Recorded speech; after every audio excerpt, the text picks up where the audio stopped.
Nous allons continuer avec le contrat de réservation.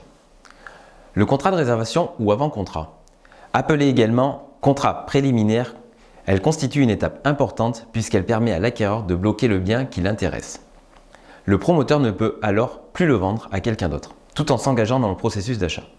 Au terme de l'article 26-27 du Code de la construction et de l'habitation, il s'agit d'un contrat solennel impliquant que sa rédaction se fasse par écrit.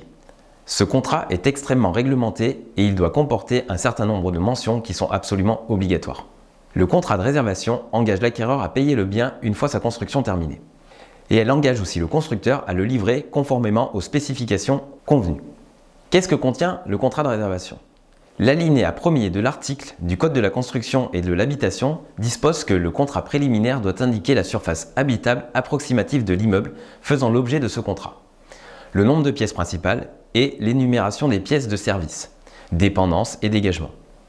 S'il s'agit d'une partie d'immeuble, le contrat doit alors préciser la situation de cette partie dans l'immeuble.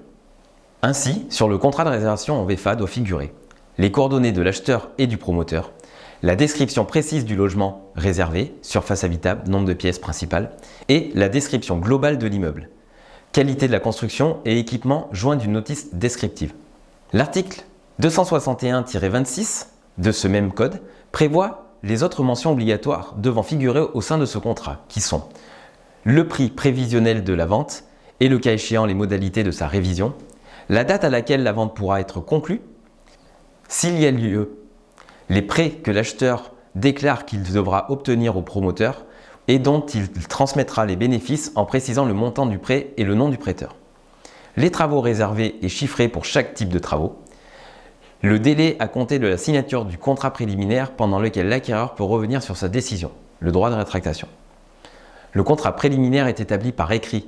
Un exemplaire doit être remis au réservataire avant tout dépôt de fonds.